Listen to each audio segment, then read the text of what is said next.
birthday na birthday ni Jessica tapos ganito yung nangyari sa kanya. Gusto lang naman natin siyang magpasaya eh. Tapos ganito pa yung inaabot niya. Paano kung di na siya magising? Manuel, huwag ka mag-isip ng ganyan. Magigising ang anak mo. Gagaling siya. Pare, mabuti pa siguro umuwi muna tayo para makapagpahinga. Tapos ipagdasal na rin natin na magising na si Jessica. Pare, maiiwan ako dito. Papantayan ko si Jessica. Gusto ko pagising niya nandito ako. Pare, hindi ko siya kayang iwan. Sige. Sasamahan kita. Abel, Paz, pwede ikaw muna maghatid kay Colleen, ha, sa bahay? Ha? Sige po, Nay. Bukas po ng umaga magpapadala ako ng damit kay Ate Didang. Sige, anak. Salamat. Mars? Ano? Sure ka? Ha? Kailangan ba talaga ikaw ang sumama dito kay Manuel? Hayaan mo na lang si Abel. Baka, alam mo na, yung ibang tao mag-isip ng iba. Mars, isa ka ba sa mga taong naglalagay ng mali siya sa isip? Sa amin? Hindi naman sa ganun, Mars.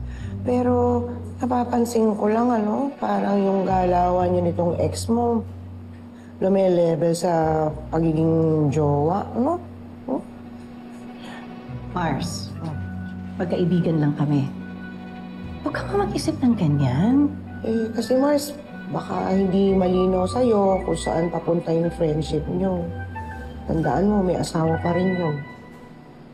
Salamat, Mare. Pero hindi mo na kailangang ipaalala. Alam ko ang lugar ko. So, sige. Uwi na kami, ha? Sige, ingat.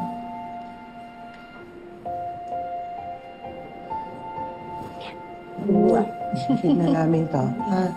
Halika na, Bunso. Pare, una na kami. Salamat. Pare. Sige po, Nay. Salamat.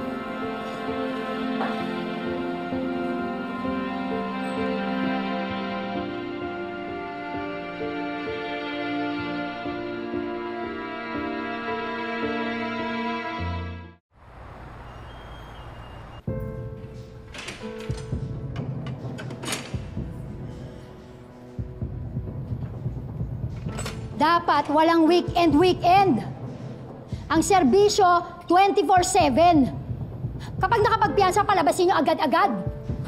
Mrs. Cruz, huwag naman mo masyado malakas yung boses.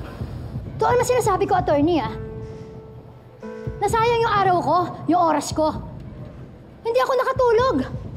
Never in my wildest imagination na magtatagal ako sa selda na yan. Nakatulog kakaisip sa anak ko. Nurse ako, nanay ako, pero hindi ko mapuntahan yung anak ko. Tama na yan, friend. Umalis ka na para mapuntahan mo na si Jessica.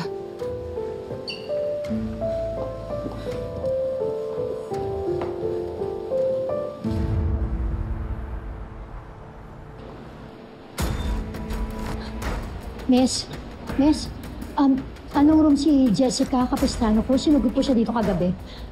I'm her mother, Hazel Capistrano Cruz. Nasa ICU po siya, ma'am, 3rd floor. ICU?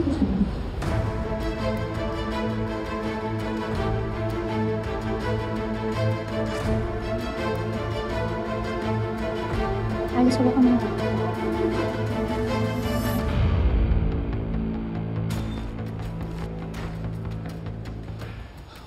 Huwag mong susubukan lumapit sa anak ko, Ano akala mo?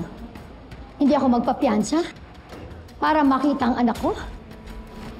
Hindi mo ako pwedeng pigilan, Manuel. May karapatan ako. Anak ko si Jessica. Oo na sinaktan mo! Hindi ko sinasadya. Ay, na may kasalanan Yung babaeng yan, na may kasalanan kaya nangyari to kay Jessica.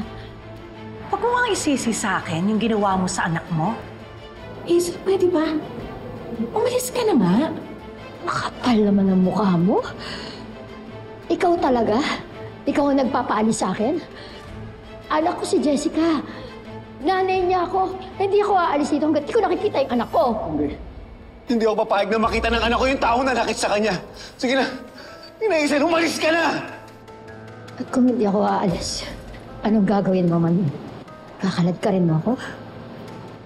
Kaya mo? Hazel! Hazel, umalis ka na! Makita ko yung anak ko. Hazel, sinabi na umalis ka na! Huwag mo na kaming kuluhin, Hazel! Manuel! Hazel, sige na! Jessica, kailangan Umalis ka na! Huwag ka na magkulugin mo! Ano ka na? Guard! Sige, Guard! Tulungan niyo po. paalisin mo na siya. Hindi. Siya yung dahilan kung bakit na-ICU yung anak ko. Guard!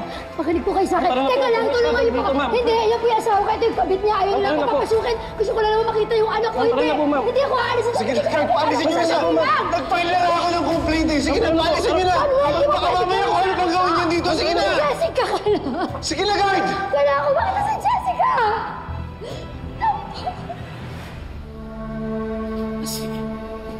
Sa si Hazel.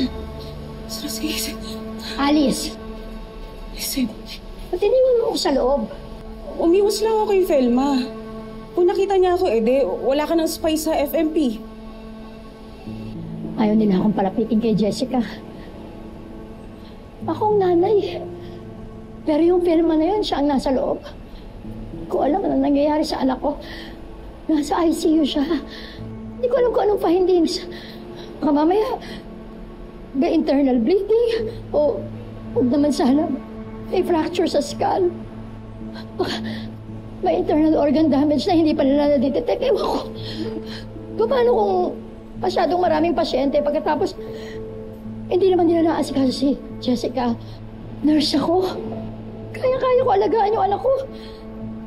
Dapat nandun ako eh. Friend, we can't blame Manuel. Tsaka ikaw naman yung dahilan kaya na-aksidente si Jessica eh. Di naman mangyayari yung aksidente na yun kung hindi pumapapil yung Felma na yan. Inaagaw niya yung pagkain ako kay Jessica. Ako dapat yun eh.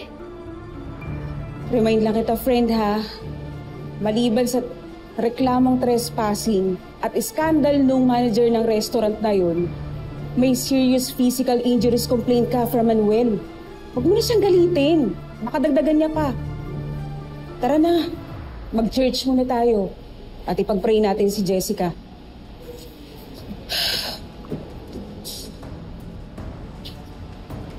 Oh, ano pa ginagawa mo? Sakay na! I have to see my daughter. Kailangan makapunta ako kay Jessica. Kailangan makalapit ako sa kanila. Hazel, ano na naman gagawin mo?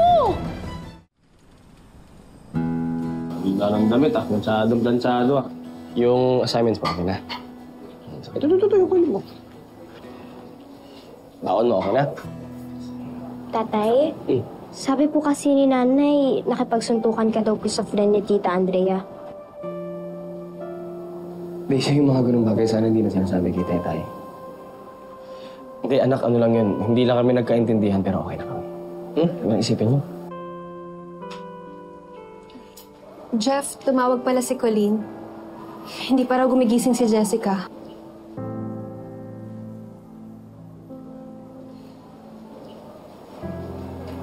Jeff? Wala naman ako magagawa dun. Hindi naman ako doktor. Pero sana magising. Magising siya.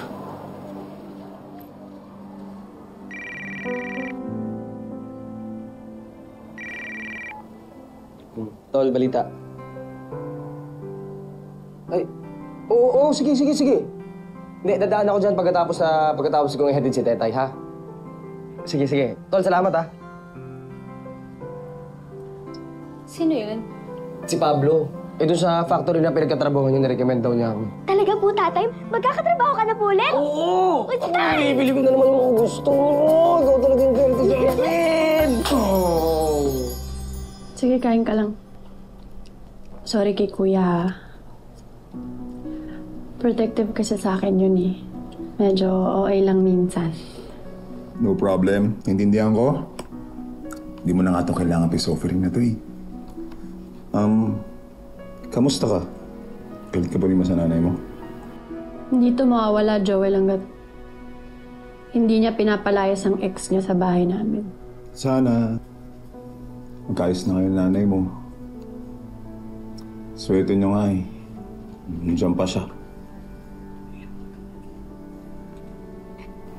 Nahirapan ko lang nanay. Sorry, Andrea. Hindi ko rin naman intensyon na kailangan yung buhay mo. Sige na. Kain lang tayo. Interview pa ako ng 11 a.m. Ikaw nga pala ulit. Sobrang sarap.